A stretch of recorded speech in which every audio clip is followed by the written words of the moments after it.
Mutuso qui vivant lobi akufi après il mora à question à Mikundi donc ebembe bakunda ngo kaka ebembe bakunda ngo ezana ngo pe question ka te pona ozanga ta mususu ba moyen mais ebembe bakunda ngo kaka lelo na koza ta musu na ndeko mona yebana ina ebia azape na bandeko mibale misatu to yebani soki lobi akufi biso bato to somba cercueil biso bato somba veste biso bato somba libulu eza ata musu ndengo na mais ne komaka ka so moni bandeko bakundi ndeko na bango eza ke ba cotiser po ba ebembe bakunda ngo kaka ne bolela ni ba musu balela kana TV hein roka to na posa boye artiste aza abandonné to azanga posa zate là to akana besoin nango elo nyengela salelo so bo lelo so ngande ya boye so ta mususu na vandi tam susu soit un écran na besoin peut-être na organiser tam so elo ngubo ya gaya na besoin appel de fond na besoin ba soutenir ngai so na kena bike bo pesa nga ba mbongo pona organiser lo boy wa sake na zampi aker zo comprendre eza monde na biso eza monde art to akana besoin tueke mais eza na ngoteka kende bato ba kotaka bato ba image ke ba artiste ba kofa ka pauvre. Bien-aimés dans le Seigneur, nous vous saluons au nom du Seigneur Jésus-Christ. Nous voulons vous annoncer la convention annuelle au Colorado, à Denver. Notre convention à Messie Ministry Colorado. Et je vais vous présenter le premier orateur, qui est le révérend Roland Dallot, que vous connaissez bien de Philadelphie. Et il va se présenter pour vous dire le programme, comment il sera sur place pour cette convention. Que Dieu vous bénisse. Merci beaucoup. L'apôtre Mbo, c'est un ami, un confrère, un ami de longue date. Et nous nous sommes perdus de vue, mais Dieu a permis qu'on puisse se retrouver. Et tel qu'il a dit, nous voulons vraiment prendre rendez-vous pour cette grande convention, et cette action nouvelle dimension dans la parole à Denver, Colorado. Je rappelle les dates qu'il a prononcées. Un thème que Dieu a placé dans son cœur et pour lequel j'ai eu aussi à prier. Je pense que c'est un thème qui va répondre à nos besoins, la restauration, mais à tous égards. Une restauration qui touche différents aspects. Et nous prenons rendez-vous. Vous êtes de Denver, vous êtes des villes environnantes. Prenez rendez-vous avec nous pour cette période. Souvenez-vous, en 2019, Denver, Colorado, Messie, qui est l'église, est dirigée par l'apôtre Mbo. Que Dieu vous bénisse.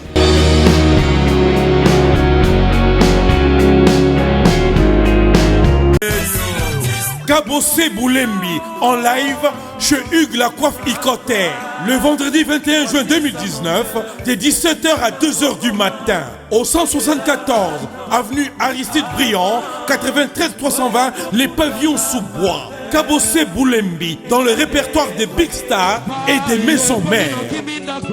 La fête de la musique chez Hugues La Coiffe Icotter.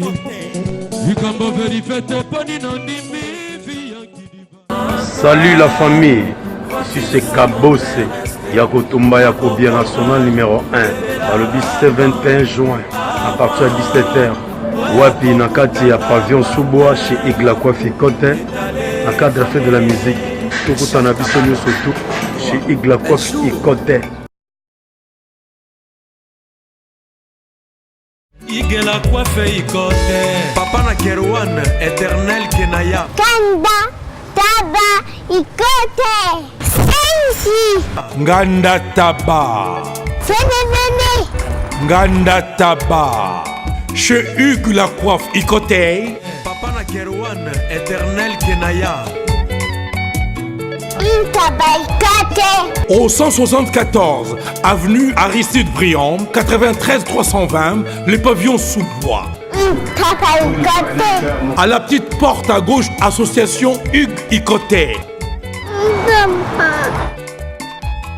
Taba Ikote 01 41 55 0000. Ntaba Icotter. Takas Descartes Construction et yeah! Fini l'inquiétude pour la réalisation de vos constructions de rêves en RDC au prix imbattable. Grâce à votre entreprise installée en RDC uniquement pour vous, spécialisée en construction, réfection, bâtiment, immeubles, vente de terrains, travaux publics avec les ingénieurs architectes qualifiés au prix incroyable. L'Escart Construction est aussi spécialisée en luminosité des bâtiments et éclairage public. Installation des systèmes d'alerte, intrusion pour des maisons et véhicules et tout d'autres services. Nous acceptons aussi les paiements par tranche au prix incroyable. Pas d'hésitation avec Descartes Construction. Vous ne serez jamais déçus. Pour tout contact, notre email est descartesconstruction@gmail.com. Notre numéro de contact, plus 447 93 92 82 813 et appelez-nous pour Kinshasa, plus 243 89 91 56 86 2. Descartes Construction, Atozana Mbongo Moké, Opération Tongana RDC. L'agence d'export et d'import, Michel Atlantic Shipping. Et yé, Bana ya Canada, Bana ya USA, Bomitungisa Lissousouté. Pour tous vos achats et ventes de voitures, pièces de rechange et les accessoires possibles. Na koti na ba koli na bino na Kinshasa, Bomitungisa Penzate. Please, bakoya koza koli tinandako. Pour tout contact, Benga Michel Lukadi. Plus 1 508 371 60 43 USA na Canada. Pour la Kinshasa, benga na plus 243 89 551 30 38. Michelo Atlantic Shipping. Yaboye, Bazuapi. Raph Ngindou, félicitations pour la promotion, c'est la rapport d'artiste. Que Dieu te bénisse. À qu'on n'ait pas demandé, il n'y a rien en face. Suivez Congo Promo TV avec le PDG Raph Ngindou. Nanenga Mabete, Congo Promo Raph Ngindou. Boga, en tout cas, félicitations, merci Sito Oumela. Raph Ngindou, le présentateur la force créative Congo Promo. Congo Boroto, ça la force militaire na Congo Promo. Et faites comme moi, allez voir Congo Promo, tv5.com. Donc au nom de Jésus-Christ, nous bénissons le Congo Promo. Avec Raph Ngindou, Congo Promo ne tombera jamais. Piccolo Congo Promo nde. Ouais, Balobi Raph Ngindou. Congo Promo toujours, grande puissance. Come Congo Promo qui torcos net in a film. Congo Promo babundana nango. Raph Ngindou. Congo Promo. What a plus, what another boss.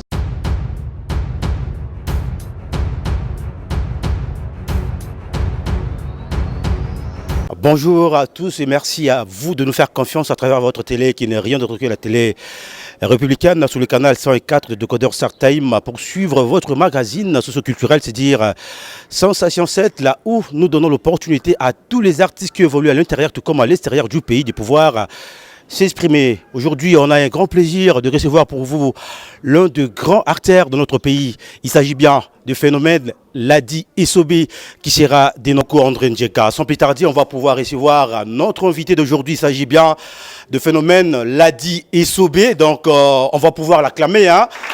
Ladi Essobé, phénomène, rien à dire. Je pense qu'il y a Ladi Essobé, donc quelqu'un qui est à féliciter. Ladi Essobé, bonjour. Ouais, bonjour, Mos. Comment? Ouais, tranquille. Que surprendre la répétition. Hein? Ah, vous saluez bien, c'est pas le mauvais. D'abord, bonne santé, et puis il y a santé, il y a groupe. Ouais, santé, il y a bien, il y a un mouvement vraiment qui toque. Alors, tu vois, on a ouais. Merci beaucoup. Donc là, phénomène, Ladi Essobé, un bibiso dans le groupe. D'abord, plaisir, mais toi, surpris, au Moni. Plus de 100 personnes nous ont dirigé Ladi Essobé. Oui, les entreprises, hein? Et ça, on a été. Danger, le mouvement Moro, il tire en RDC, vraiment. Le mouvement, ils ont posé, ils ont encadré l'artiste. Ils ont dit que c'est fondation. Et on a dit que tout le monde a vraiment art na bango. Nandenge ya valeur. Nandenge pena que basala art moko. Ba comprendre que basala qui art pena ya solo. Et on a dit que basala na Lisboy. Mais c'est vrai, Ladi Essobé partout à travers le monde, aux Essoumou à représenter, mais peut-être histoire nayo et carrière no batube baye baraté. You bandit théâtre wapi? Na bandit théâtre na l'église.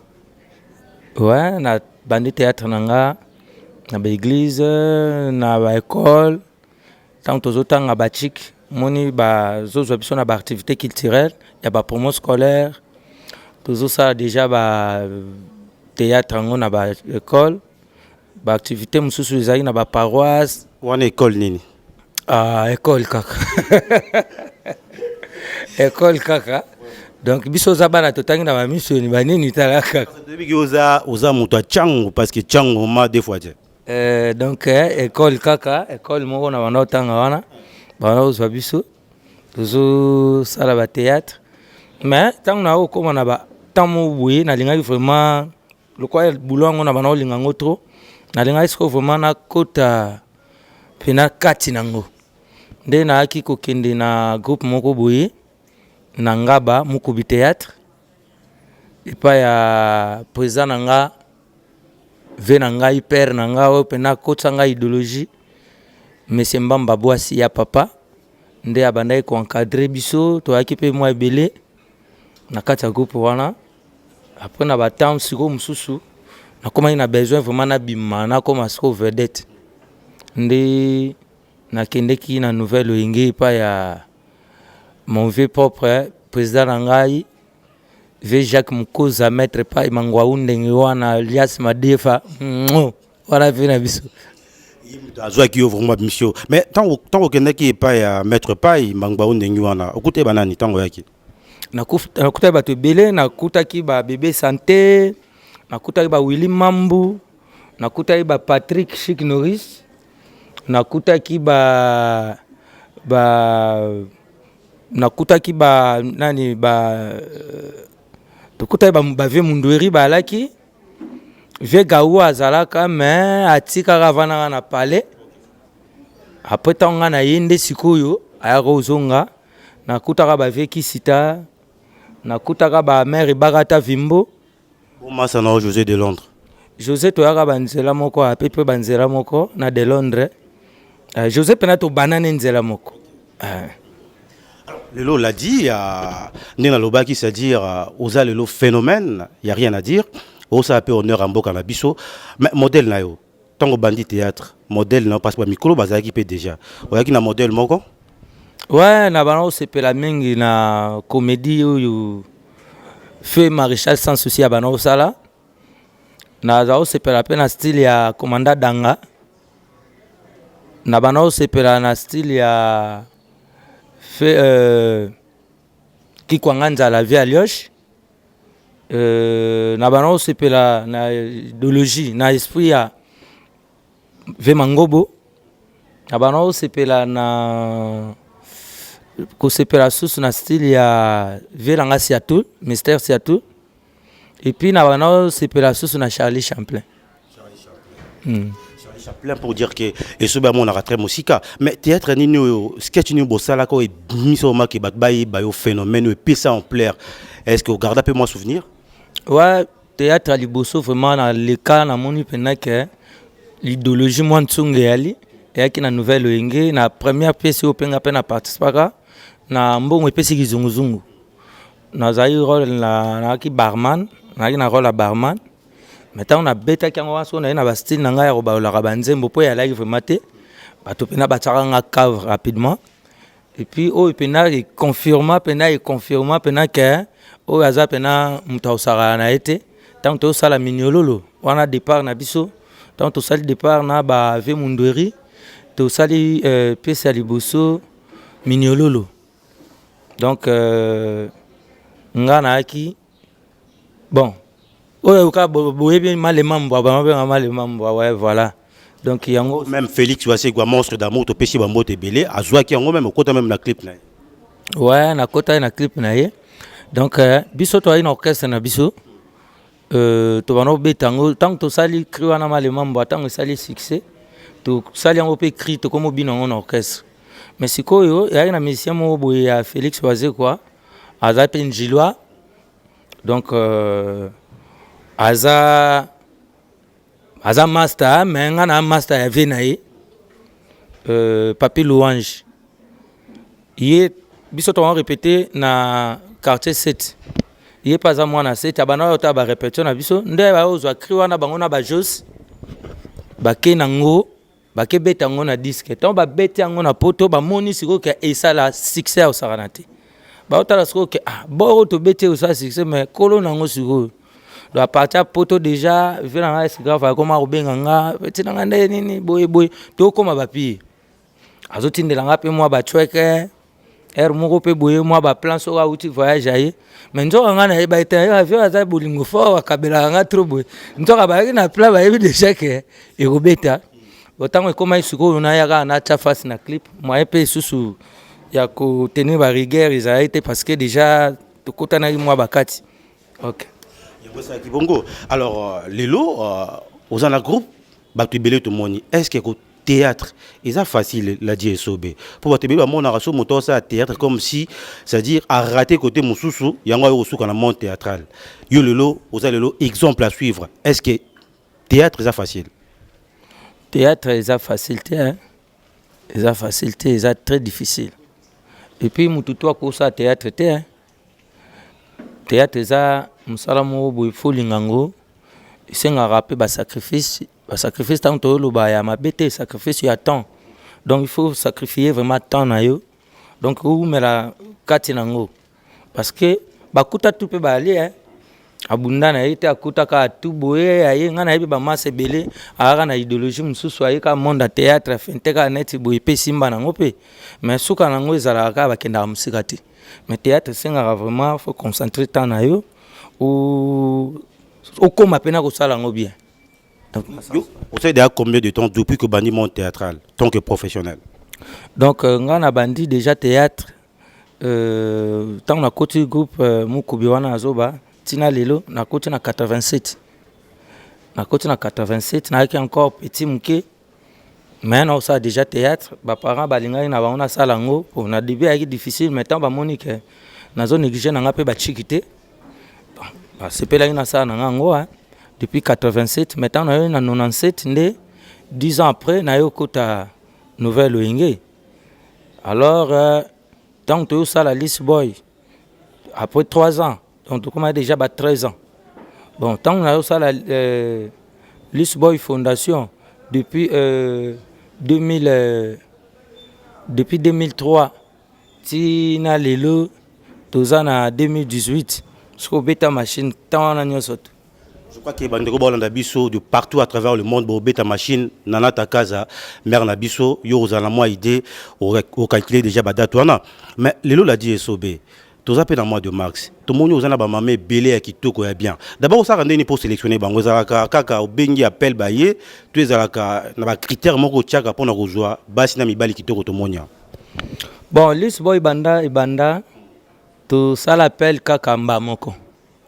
Donc, on a tikani na bavena ngaba munduiri tant na sali mission na bike na monter mouvement l'Esprit Fondation na za na besoin ya bactère na bactrice ka une fois na benga batu na ndenge batu bayati lelo donc ba onyo surtout batikali bayaka bango muku donc c'est ça pas na biso déjà faut za na niveau muku boyata D6 oza déjà na oza diplômé donc critère ya liboso yango wana il y a mis balai puis il faut aux un peu présentable quoi hein, donc présentable donc ils ont que tant que présentable il faut que baboto qui toko danger faut pas mon quand même que so va apparaître tant sous na écran aux an eloko moko boye o ko pesa so on prend ko pesa on peut na face na yo to ko pesa on peut utikati na yo bimi donc c'est ça quoi. Le bureau na yo constitué n'est pas ba leader et belé le bon pesa bureau na e banda tongo to observer to moni organisation parce que on a eu à côté on appelle ba groupe belé to moni organisation groupe ba chef Bazali et puis Moussa Ezola na to mon appelle ba ko encadrer d'abord bureau na za constitué ngeni yimo mto tia bango ça rendre ni pona na bureau na yo vraiment organigramme pena ezali moni eza mouvement moko yo toujours dirigeant oteza quand même ba intellectuel nde basali loko moko boyi bazo dirigeant opena na ordre donc ngamo d'abord on a président fondateur et un groupe tous na directeur administratif azali monsieur Yves Amala, et puis tout ça n'a pas chargé la relation publique. Bien que Mikolo ba ça na makam susu na directeur ya production ils na directeur nango ata ba ça na ba makam susu mais na ndenge ya structure ya mouvement tout ça na chef ya groupe monsieur Pico Maindombe tout ça na chef de discipline discipline simbami na Peter Kilish na Mishombabu et puis répétition ils sont dirigés par Chief Nabiso ya Mwasi Kwede Malou Kwede et puis na Kake Alain Kake na Alain Mayemba Kake na Ngantse bango 3 ndai basimbi biso côté ya répétition. Donc c'est ça. Je pense que le groupe est bien structuré. Mais les relations nous avons collègues parce que tu remarqué comédien belé, artiste comédien belé entre bango koyo kanezate. Okoyoka oyo kana raté un tel, oyo kana raté un tel. Tout le monde a reposé à moi mingi na ba banzonzing na baninga na mususu. Relation le loza nini na ba camarade na yo ba vie de loin ba tout ana ozaka na bango na monde théâtral. En tout cas relation nanga les arabiens na bango. En plus, à partir de comportement nanga et ça la peke batu mususu baza pe bien na batu. Usomona. Parce que na mutu mo boye d'abord na éducation o ngana kola nango. Donc na des problématiques na besoin ba problème na batu te na éviter ba problème. So na moni mutu mo boye akomi o sala vraiment net ko créer nga problème. Na pesa reta au mona tamsusu na batami kaka mais na tamo boy na yo zongela ye a mona ra ke muto na luke problème mais a éviter ina yango uzomona donc nazara bien na batunyo surtout très bien na batu mais sauf que na linga rande ba buzo ba pampambati na linga buzo baté et puis baté la dignité na nga quoi et puis batutu ba sala effort ba comprendre que na linga ba bêtise. Il y a un monde qui est bien à tout le monde. Les artistes et comédiens, même le musicien, nous avons masse belé à musicien, nous avons masse belé à joueur, nous avons discipline tout presque nous avons camarades. Et puis nous avons masse super en dehors il y a starté mais bah encore tout normal, tout à fait nous avons masse mais tout le monde a dit que boya na monde na bino bano luka président ça c'est lobby il y a président dernièrement tu as dit pena modéro tout le monde a dit ezaki ya kopotana mais yo bat bano zela quand même on s'est prononcé au tout cas le bat yo koto ane okipa ngote bon au moins bablo mususu toko sala ngo na sentimate ozo comprendre nga a déjà président ya Lisboy Fondation na groupe na nga déjà na diriger c'est tout et puis na groupe moko na ucho créer mikolo ya Kiset. Exact, toujours pour les humoristes. Donc, nous avons besoin plus d'encadrer les artistes que d'encadrer les mito batutu ou peut-être na yebi bespa batuti. Tu vois? Pour moi, mutu mususu, moi netengai. Moi netenga. Pour diriger nga, les problèmes, les affaires pour diriger nga. Parce que tant yo lingo diriger nga, les affaires pour nous poser à mutu makasi. C'est mutu makasi te. Donc peut-être na otala elo nini yo lingo diriger lenga. On s'en prend. Parce que na koza pe mi ba diriger nga ka ndengwa na teneti nkombo mo boye ba bendi boye ba zongsi boye muto azolinga diriger nga ifonga na zana lisu ko alisu dotango ya o chabulu na nga fona take bulu na ye eko sala ni eko compléter nini pananga on se comprend donc les a facilité nga tango na yaki na ngola na ye okuta déjà ba mambango ya laki après moi ils a qui déjà que bato ba déposer ba candidature na bango pona baluka président mususu ya sika nzoka ya kivusi ya kidini ya kivusi nene sobe expliquer biso kivusi parce que moni déjà association NTPC isa batu ba créer yango isa lo to kuta te ba créer yango donc batu ba créer un NTPC donc to lo balukwa isa na ba fondateur nango nati ba président masumu donc un NTPC izala te bangonde mutu ba créer yango donc c'est difficile et aloko neti ngana ça ça batu attaché mon na kata Lisboy Fondation bo déposer ba candidature na bino to luka président mobuyi a comme na Lisboy Fondation a to luka président mususu a remplacer nga c'est difficile pour yo yebi ke na mbo na biso etambola ndengwana peut-être créer logo de yumo mutu ana au sommet Mais ils allaient rendre on a tellement soit créé bon na y comme toi jamais muta ko créer loko tout le monde a blesse boula meka ko sala ngoke ata petit na biso wana animateur wana président again simbate donc awa président fondateur collabore siko via sala ba na y NTPC après ba benga batu baya ba poser ba candidature ngana mona ngo déjà que o ezama muru ya ka vusi mais baba na mai tellement baba ka weli CPR mo weli kaka bakende déjà ba tchétché banini nga er na ye ba yebisinga kete kende uta candidature no batutu abi banani ba déposer dia ba candidature ba yebisinga ke ba sai ba Caleb te Caleb ba na poto ba sai ba bon azai candidat unique. Parce que tout le monde qui même bah jeune génération na bino ba qui au Tchapois Hans Luzolo tout ça qui n'a pas na plateau na télé 7 ba qui pour soutenir ça et bah jeune surtout alors na bando ta internet na mona ba vidéo ba massa ba soutenir ye na moni ba Caleb ba Devos ba Gabi ba ngotu ba Sami Mokili ba na mai tu oyo ba zali na mikili ba ti mona mai poa Nathalie pe ba artiste o ba petit na biso ba jeune frère ba petit à Carrefour autant o boy ba leki na biso ba la Duchesse ba Hans Luzolo ba Igor 2 minutes ba ti mona mai poa donc azali déjà na moi azali na majoritaire déjà o ba ki derrière lui bon Nathalie bi na ba oya ngai ba ngonyo surtout ba ti déjà poa na bengi na ya yo ndeni o bien mais siko ba bango ya ndeni bengi na sai yo za président na biso na ndeni ote ya yo za penga bite yo ko za président na biso na ndeni ote yo kaka so tsenga ka poa na bimi président na bi bon ça va la so ya na côté le na parler yo za président na ndeni so za président ba tout sauf ngai manga fo expliquer nga o za président ndeni mwana mai bando tangela nga ba projet na ye mais ça na mutua abula ka pevre abandi ko episa nga tala boy tala naib sayonde konanga soki ka to bimisa sai président ya NTPC na ndenge lelo to lo baboyi nde mangambo ebele changer na ve masumu uza vraiment ve nanga na lo ba nenga foti soki salamaki nzambe ngamna kina sai to sola ina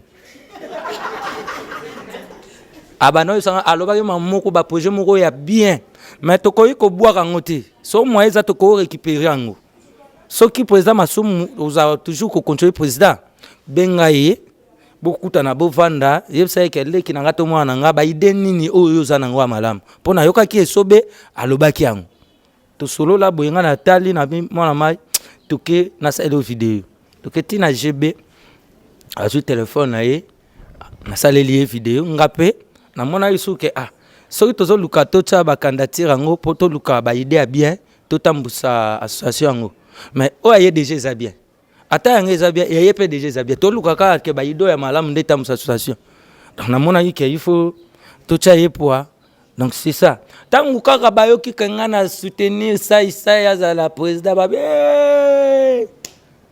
wana ki bala suka to bano bomba soki yebo etamsusu to bombarder ba faire mais yoki mabe mbamo bando créer ba président mususu ba bimisi koto yo candidat musu abimi Verok venanga bokabela ambote belé pa ozali ba bimisi koto yo e amode ba bimisi ba candidat mususu ti to vandi pe obiso ba to yaki pour sai totali to bitin le ko komi boye ba date oyo ba lobaki déjà ba to ba tsa ba candidature ti na date oyo ba obimisa président eleki déjà ta élection si eleki to ke kaka o retirer candidature na to ye wana susu na moni nani lula comme lenga e ko le kandeni ngamo na bengi yesu lule na pene na bi yo ebisa bango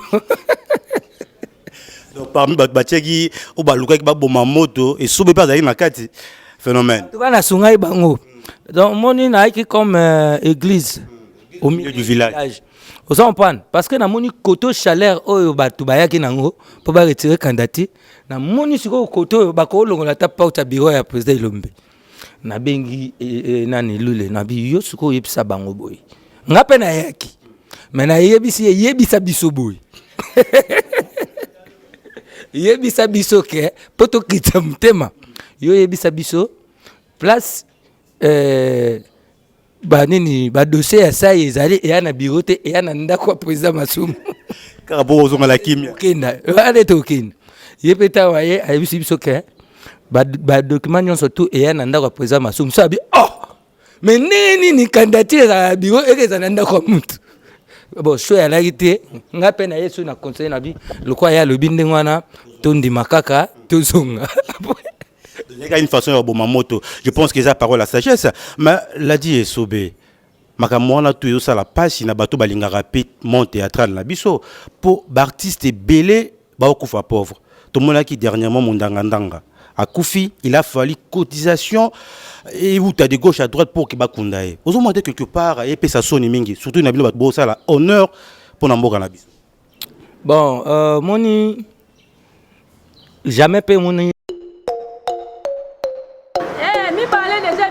libanda na misu na nga nazomona ngo et troisième pe koli ka ndenge lobaki troisième koli déjà nga nde libanga te mpona yawa te nayesi zibe service nazwaka ta 37 koli awa na zibe service na mbala moko 37 nga kuna bangaki na yebisi mwana tiaka 3 ah bon yiba yango na kiserie na bango ya mosala baza mpe na Brazzaville mwana lobaki nanga mpe na Angola bazali na Angola bazali na Brazzaville seke tobenga bango monde entier ukokaniseli lokola mundele na moni yango aza mundele te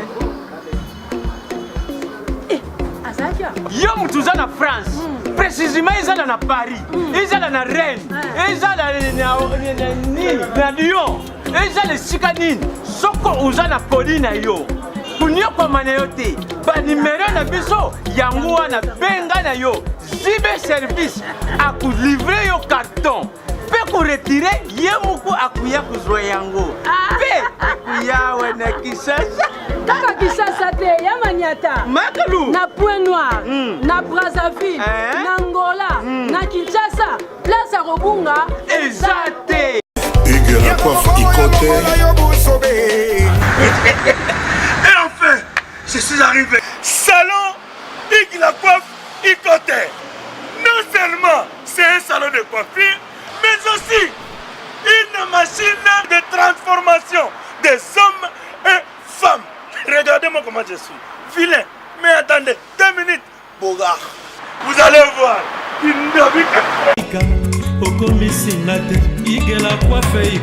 Hugues la coiffe Ikote, votre salon de coiffure mixte afro-européen situé sur la Nationale 3 au 174 avenue Aristide Briand, les pavillons sous bois. Pour plus de précisions, veuillez nous contacter au 01 41 55 00 00 ou encore sur notre site hugueslacoiffeikote.com. Nous sommes ouverts tous les jours de 8h à 20h, même les jours fériés. Hugues la coiffe Ikote, l'homme qui coiffe la ville. Hugues la coiffe Ikote, le salon de coiffure mixte afro-européenne de proximité. Au 174 avenue Aristide Briand, les pavillons sous bois sur la Nationale 3.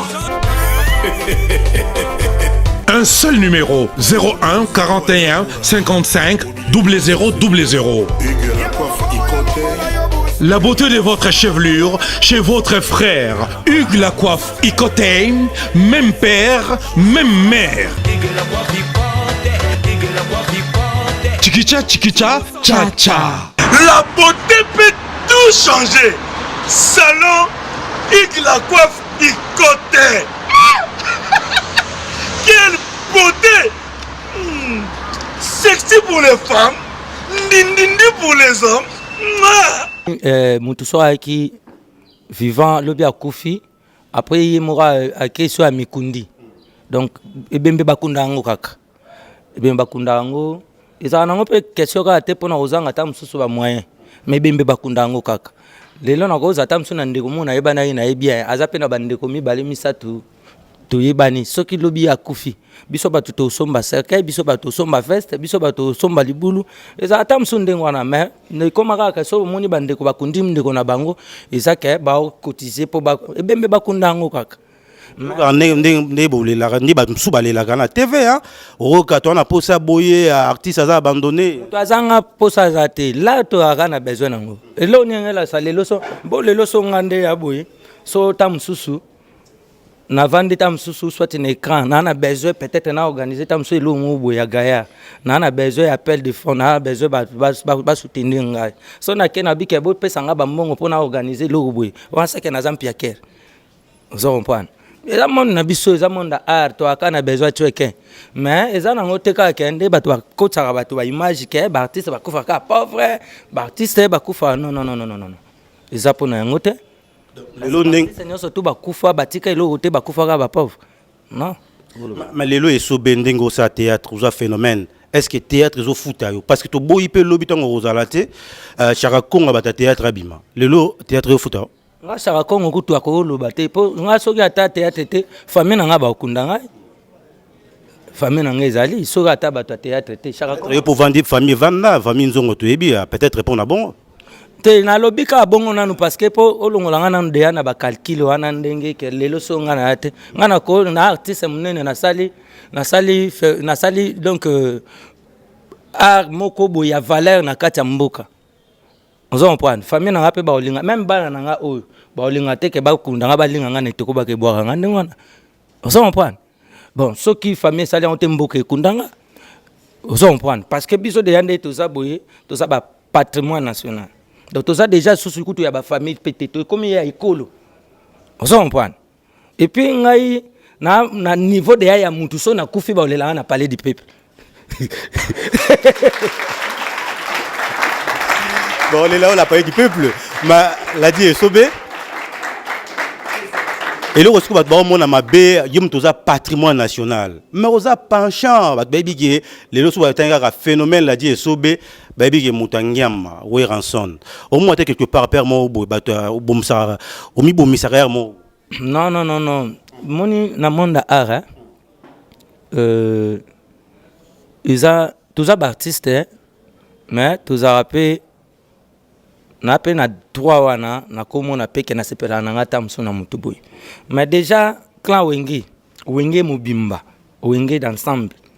Donc, tant que baba vient à biso ba ouais rançon de la forêt toujours baba vient à biso ba mukologie ben pia na papa chéri toujours baba vient à biso ba Blaise Boula ba toujours ba fondé Masela toujours ba vient à biso ba Lema Kaba toujours ba vient à biso ba Marie Paul ba Kumumanda chante ba ve Adolphe Dominguez batata.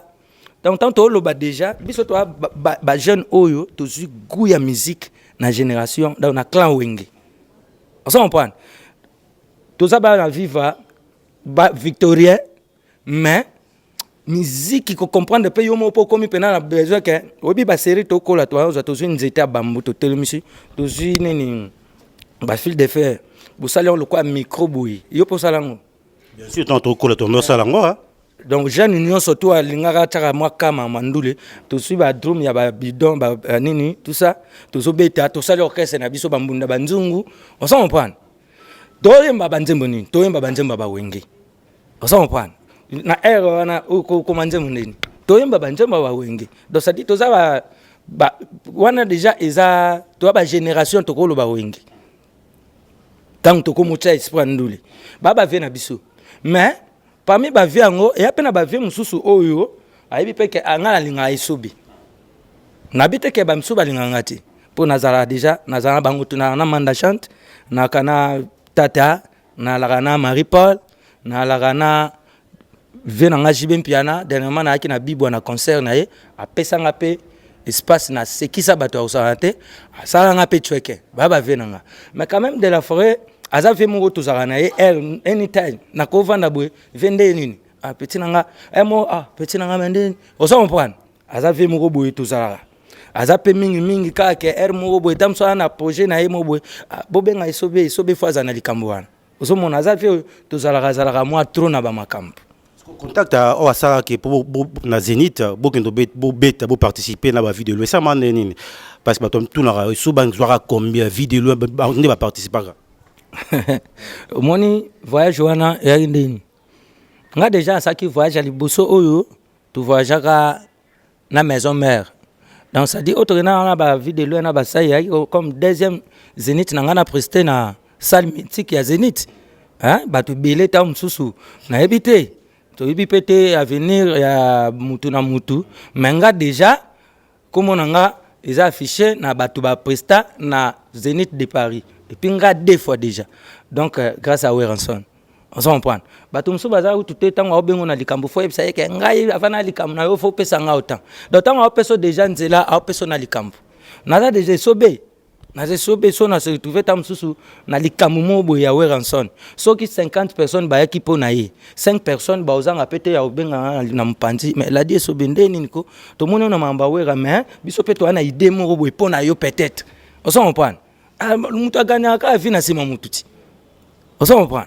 donc tant to kindaka quand même azalaka mutema rofungwama abisaka biso abike ngana ye na bino awa na compte ya Zénith mais ba concert musu to beta na ba Lyon to beta na ba Nantes to beta na ba mboka mususu mais so bozu pe contrat na bino ya théâtre boko beta po bozwa balar bo somba baka au salaire combien de mois to salaire 3 mois mais déjà bango bakenda beta na Suisse biso rena Suisse wante biso to kitaka Allemagne to kiti Allemagne to kenda beta production en Allemagne et ça la plein tasko ndenge to alaki to aki ngai sai vu de loin la duchesse quattro wana siko ya usawana te batu so baye bakoseka mort so to tambola na vesi ya tout na po Firenze uzomona bazo accompagner biso na ba spectacle mais la ki danger to so balara bien ngako tu voyage yango na sombaka Jaguar hein Jaguar avec ngubu il y aura déjà honneur de profiter déjà couper ça à Mbote na Williams Chibasu Shakespeare depuis Londres Zolanda biso to pesi Mbote belé maman on en a ta case et puis Evelyn Joe na Londres on n'a pas 20 ans solo parce que ça ba Congolo ba comprendre musala to ko sala merci beaucoup pour notre soutien mais le lot esobe phénomène l'a dit mon salut frère mission hein batonso ba lobsanga ba Mbote merci beaucoup. Donc, tout temps, on a une mission, on a une mission. La dit Sobé, toi, on a mois de max. D'abord, moi, c'est pas dans représentant Ranini. Moi, si, maman, et pas nayo. Vraiment, maman, pour Nangai, Azali, Nakolo, Baloko, la Nzambe assez. Maman, Nzambe assez. Bien que Nzamba moi c'est azalati mais nga pena na taka mama donc na linga ko komisa ye pena na niveau wana na niveau ya Dieu te mais na taya ta pene ya Nzambe la déesse donc petit Dieu moi c'est Nzamba moi c'est moké parce que ba maman nde mutuvement ba na vie na biso na maboko ndenge Nzamba za na vie na biso ndenge pe ba mama ba na vie na biso lelo oyo pour lelo poto za pe boye eza grâce à ba mama. Donc nga pena mama na mona kaye place Nzambe azali. So na momo oyebisa maman aboti yo parce que le bat bo c'est à travers le monde et pour maman abotaki yo oyebisa nini. Ici ko zali Nzamba batela yo ozala pena pene na ye parce que na mutema malamu yo zalaki nango na souci yo zali nango lelo pongai mwana na yo na encadrement na makambo nyonso tu oyo sala lelo na koma mutu nayebi ke oza te omona makambo na osala te omona makambo na osala te mais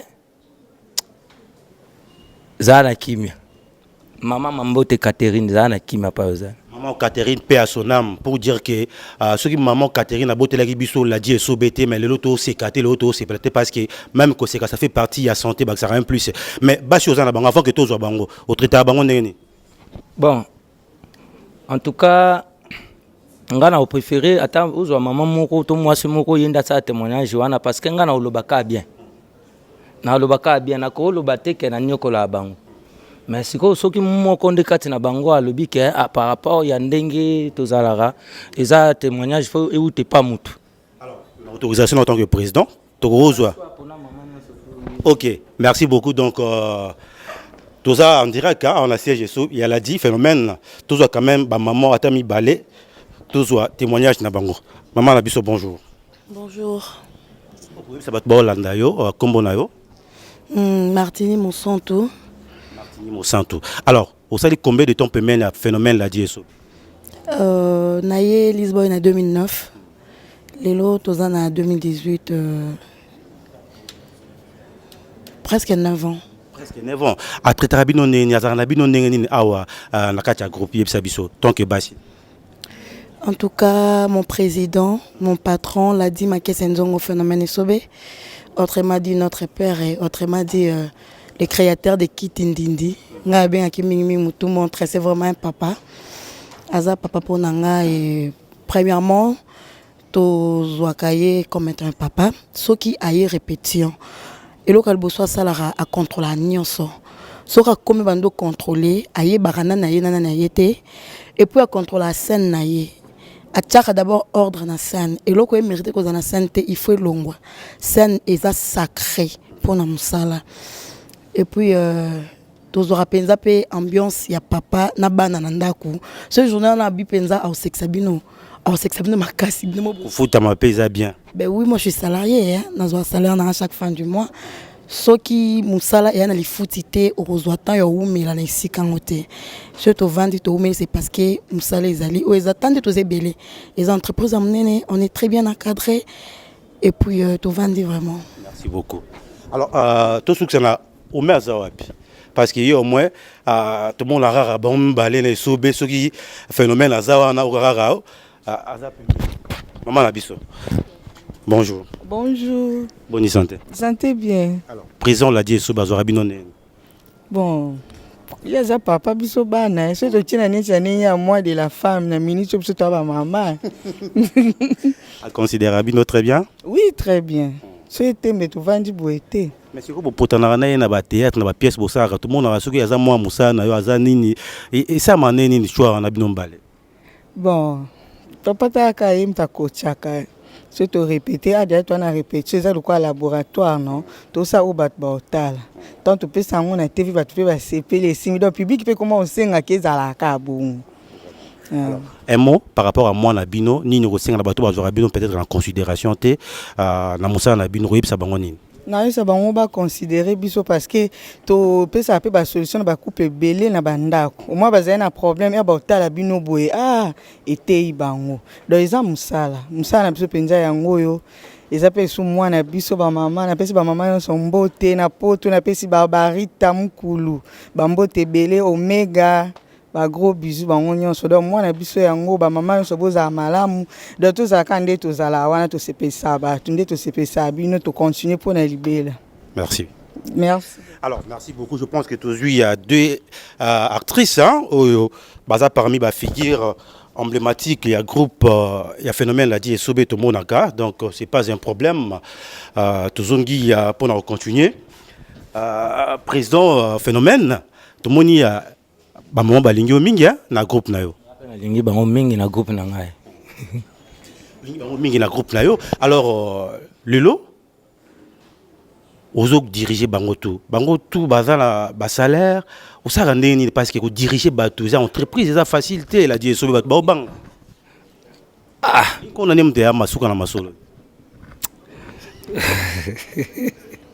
bon ndenge za wana na obuka lokuta te ba o bazwara moi tsweke bali ba opena ba bandi ko zwana nte bali donc avec le temps tozo bunda parce que ça musala ba ça déjà mais ba partenaire ka ndem tout za moi baza passe donc tozo senga fo ba partenaire ba ya pour moni groupe za ba tebele pour tozo pe moyen pe ya ko futa bango parce que so neti ikotité ngana na ngote oyo no satisfaire mutu nyonso tout. Donc ça dit faut quota après total pende nini to kabola na ba massa. Non, tobete la président phénomène maboko. Parce que moni ba to belé ba kosara. Ba to belé ba kosara. À lobby vérité c'est très bien. Donc une partie ba to ba futa maka très bien. Ba msusu pe ba esika ba ozelango ba to ba simbara ba groupe, il faut qu'on soutenir ba groupe surtout ba na poto ko sala et là moko est bien. Mais est-ce que président l'a dit Esobé ba nzembo sko ngo interprétera. Ba ko no ba motema pas cité. Bawa mtema pasi ndeni ngazo moni tala yebana déjà sona baoli nzembo na yo sona baoli nzembo no ba misien sona baoli nzembo no saka nzembo no esimbi parce que so esimbi te bato bayoki yango te nakoboya nayemba nzembo mo apres babando tunanga sikoyo oyo eza nzembo nani daya nanu fo bato bango mo balobaki esobe abaloli nzembo ya Weranson esobe abaloli nzembo ya Davido esobe abaloli parce que bayebi de ya nzembo yango baobeta lisolo donc c'est que nzembo no fo eza bien nzembo no fo yebana après nga siko nazwa yango na baola yango balo ta na baoli yango ndenge wana e continuer kosala promotion ya chanson na osomona Davido peut aibagi au chant parce que tant que big Davido oui a tout pose la camine ouais les gars bachana te bato bayebi na bango déjà ke ya banzembo na bango après na baloli mais siko na ndenge ya indusa na ndenge idéologie to solango kana alors bandi ko mutayibi nzembo bayebi na bango ke isobe ya baoli nzembo c'est ça ça là to ka c'est Davido ata moko pendant to nga na ka Davido te banda to ka banda to be bana banda to panzana balingisi ya Cristiano Mr. Messiado oya Ronald yamona maboko bakasi Ladi SOB phénomène alors Ladi ba projet d'avenir na ezanini parce que tout le monde a ba groupe mususu ba sala rapé ba spectacle minene ba kota yo za dia na niveau no leki pourquoi pas tozela tout le monde les blogs wana au sala ngo mais pourtant tout le monde a chaque jour na télévision ah mais oui na mois de mars déjà tu organisé un spectacle moko ya Makasi c'était le 8 mars et le cas qui na Petro Congo je crois bato bayaki wana ba sepela Makasi no moni penda donc ndenge stand up ndenge ya la rapena stand up bato bavandi bato baotala ba artiste bazo le kamoko na moko bazo sala ba spectacle na bango en tout cas yaki lo moko bien bato msusu na soka ba spectacle ya ah mais sobe mais faut bo sala ngoko eza pena ba makambo biso to bana otala na kala ba série ya ba so concert ezata mso na mama ngebi bazaye numéro 1 ba obenga tamsusu ba mangobo ba ye ba sali ba spectacle ba sketch na bango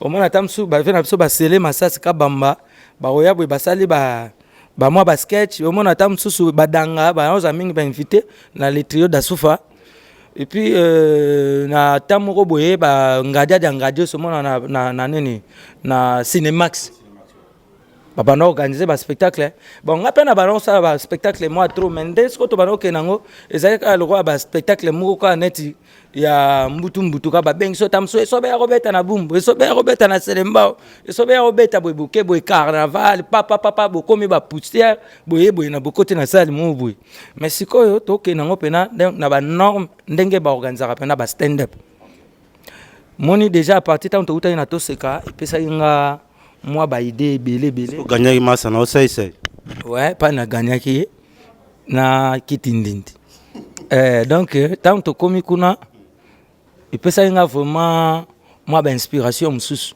Nathalie ba Jamel na Comedy Club de Jamel et puis na édition mususu le kakawana Patson yenda zaki paré na Ivoirien avant dans la France Patson a qui paré na biso ya tout c'est comme sous les kaka nazomona déjà ndenge bazo diriger biso ndenge ba ok non mais ba makambo nyonso tout ndenge na loba na ndenge orgueillité na ndenge vraiment ba personne ba diriger biso na mona loko anetike abakisa ngelote mais à la musaka ngande esprit que ya ona nango na kosani vous comprenez c'est pourquoi na linga ki na mekanan quand même to mekai ko sala ezaki comme première sortie officielle il y a qui c'est ya by Maurice wana mais to bando kumbela toujours donc qui c'est by Maurice na List Boy Fondation to ya pena ce qu'on a ba spectacle à salle le 8 mars déjà na organiser spectacle na bando linga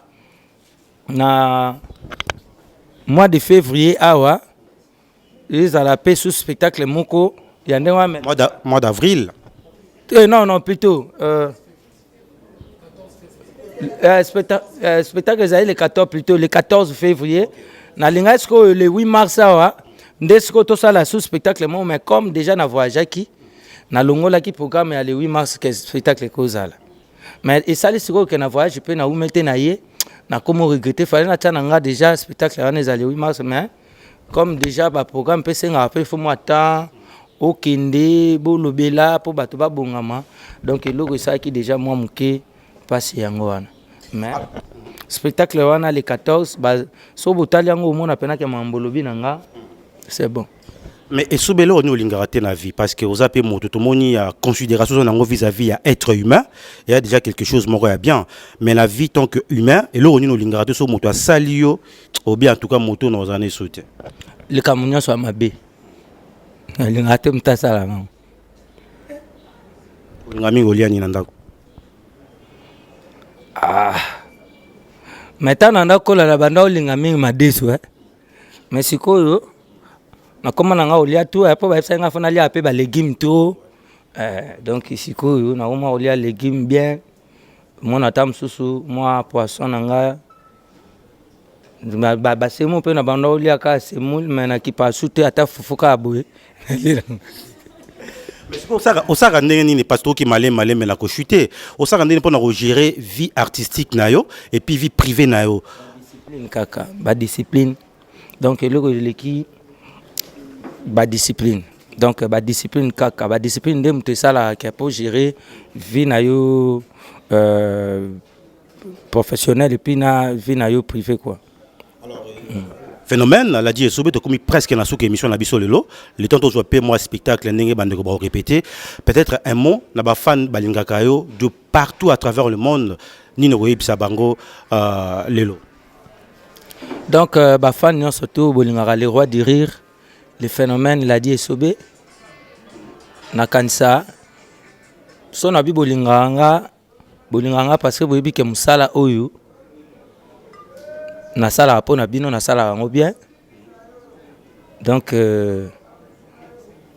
bozala fier tant bozala biso beso be na bino boye bato moko boye ba zosa pe musala ngo pona biso sa bino pe bien ke bobi ke biso pe ba congolais partout bozali na monde entier bobi ke so batangi ya bango boye batangi ya oya bango ba star na banga comédie batangi boye biso pe to na biso bi na biso donc to sala musala o to continuer ko sala ngo bien parce que comédie ekufate art ekufate donc c'est ça elo na ko lo bayango wana to zo pe ko encadrer bana to zo former bana poka boulot ngo ekufate so to sali yango te en tout cas to perdre sans à théâtre na batamo bo na mboko.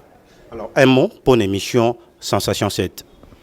Pour une émission vraiment les émissions mo kitoko Sensation 7 na CPL nango makasi et au moins en tout cas merci continuer l'émission ou continuer idéologie na ndeko réalisateur caméraman na yo oncle Jeka donc beau continuer l'émission ou et puis faut besoin bosa émission na artiste nyos mais artiste ngo bolinga ke ba garder ka moi structure oyo société oyo ndenge bosa l'émission ngo ezokende déjà bien bo bebisa ngote parce que Congo to ana ndenge moto me mama kam nyonso tout banda bien mais kosuka na biso nde ya moi passe donc boke nango bien et continuer pena et bota mambo ba partenaire boya bo soutenir vraiment émission au Sensation 7 et ça émission moi bien pour na mboka na biso.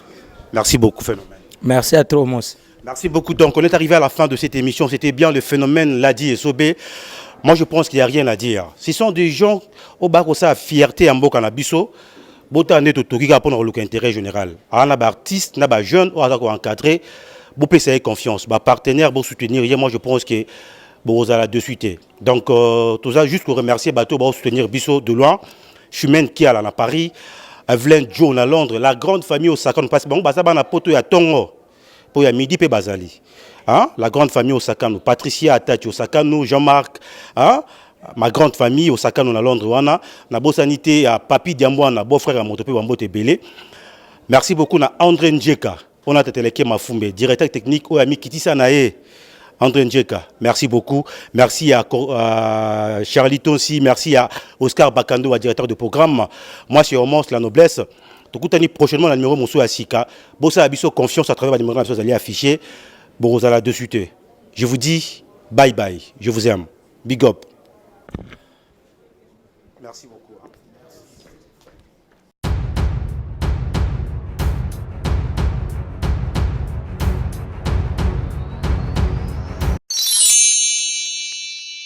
Sepela TV et yena makambu ya sikali susu. O ba chaîne ya France eza na kati. Ba chaîne ya Congo eza na kati.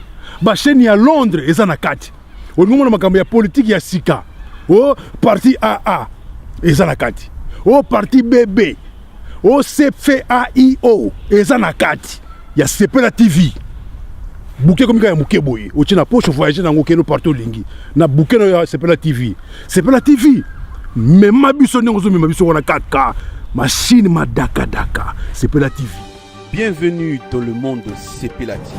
Sepela TV est le décodeur qui vous permet de suivre les chaînes du Congo en direct de la diaspora.